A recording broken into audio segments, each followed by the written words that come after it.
Couple new app updates here. Want to show you a couple things that I've been working on. I think they're pretty cool. I hope you think so as well. So first, when we talk about adding an onsite to the calendar, you go into Sales, you go into Add Onsite, and then it's just changed a little bit. So obviously local or interstate, you type in the name of the person. So right here, obviously do the normal stuff. And then you get down to, now there's no estimator here, which makes sense in a moment, but you can put the sales generator as goodwill. You hit next, you type in the access information, and then you drop specific notes. Then you hit save. And now it's going to bring you to a screen that basically shows everyone's calendar. And so it's not going to populate what you have on those calendars until you click on the date. So you click down here. Today's the 14th. Let's say this person, as you're talking to them, you say, how's the 18th look for you? So you click on the 18th, click off it, and it shows everybody's calendar for the 18th. So looks like Kevin's in Medford at that time. You can see Andre's in Brookline. So, oh, wonderful. All right. So this person is in Reading. Maybe Medford's the best. And then you just click to Kevin. And you'd click this add KD onsite just like you would any normal time.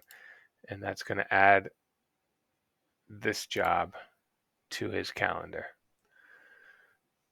And then it kind of goes back to this normal setting here. So the next thing I'm going to show you is this Samantha script star. So you click on this, and basically it gives you a script if you're calling somebody or somebody's calling you. Hi, thank you for calling Piece by Piece Movers. This is Dan. How are you doing today? Before we get started, what is your name, first and last, and what date are you looking to move? Let's say they're going to move on the 30th. First, a few general questions. Have you moved a bunch in the past? Yes. Do you need a plan and need help packing up, meaning putting things into boxes prior to the move? Let's say yes. Now let's chat about where you're heading. Is this a local or interstate? And the current address is 13 Dudley Street, Reading, Mass. Obviously, it's going to ask you if it's a single family home or any of the above.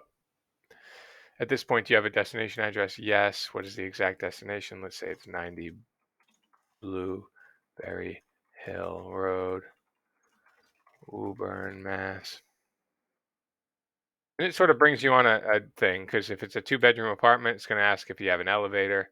If you hit yes, great. If you hit no, it's going to ask you what floors you're on, and you can hit multiple, so you could hit as many as applies. What is the size of this place? Let's say it's a 3-bedroom with an elevator. With your permission, how's best to reach you? So you type in, again, it's just a script to sort of make everyone remember exactly what we need to be asking. And how'd you hear about us? Newspaper. And then you can see, because you're in a 2-bedroom apartment, can you walk through the house and let me know what furniture we are planning to move? If this first one is single family home, you can see it's going to say, based on the origin address being a single family home, it's best that we drop by to provide a quote. So it's sort of interactive in that way. Once you hit save here, it's going to go bring you to this screen here. And all you got to do is click on it. This is just sort of an intermediary step. But because we made it a smaller apartment, it's just going to bring you to this screen here, where you can just click here and say quick cube and fill in the rest of these smaller details. Once you use the quick cube and get the total cube, let's say you quick cube it and you do that, and let's say they have 100, let's say they have 250 boxes. It's going to give you this total weight and total cube. You hit save. It's going to bring you to, you hit save again. It's going to bring you to a different screen where is asks if there's tough access, and you have the ability to Google the origin and the destination and look at the access. It gives you that related quick cube. So you type in the cubic feet at 995, you hit save, and based on that, it's going to give you a destination address. See how it says sync to compute? It actually calculates all the travel time through Google Maps, all that good stuff. So based on all that information, it's going to spit out a actual number that is a full scope of work, and it also gives you a manpower allocation. So once you hit save and you kind of um, you let the app sync, which does take a minute because it's doing a bunch of these calculations, you then are left with not only how long that the move is going to take based on the cubes, but also travel time. So it says 8.58 hours collectively for the move. So if you can see here, you say manpower, truck power, it automatically inserts that. You can obviously change it if you think you know better, but if you feel like that's a right allocation for 995 cubic feet, it does make you touch the hourly rate. It does calculate the fuel as well. So um, it's more dynamic. It calculates the miles of the actual job and then has a formula behind it that assesses the overall fuel surcharge. So that's really helpful. I think these days, if someone's moving from Reading to Woburn, $45 is fair. But if somebody's moving from, let's say, Swampscott to somewhere in the South Shore, let's say they're moving to Plymouth, I don't know how many of us are actually writing in $45 per, um, more than the $45 like local move fuel surcharge. We're probably not, but this does that. And then because it's an 858, you can then kind of look here and you can either plus or minus it depending on what you think, but you can't leave it 858. You'll have to go to 875 or 825 or 8.5. So you do have to kind of mess with that to make it actually work. And then you just hit email estimate. And once you hit email estimate, that estimate is going.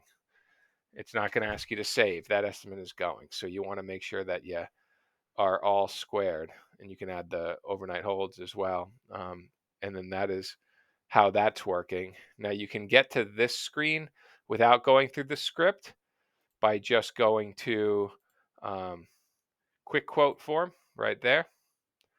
And basically you can go through it again, and do all the quick quote forms and things like that and go through it the same way. You can also, if it comes in through a WUFU, so let's say Abigail Solano came through a WUFU, you can click this quote button here, and it's going to bring you to just automatically bring you to that portion of it. Meaning, because it does skip over all the stuff that you'd fill out, because a WUFU form already fills out addresses, phone numbers, things like that. So it's really just skipping all that entry here and going right to the quick quote. Um, Client temperament and white glove. The higher you make this, it does add time. Like I bet this adds like an hour to the move versus if it's like a 3-3, it adds like a half hour to like what it would normally be. And then long, tough access, it adds like whether it's an hour or 2 hours. So it just adds in a little bit of time for those different things as well.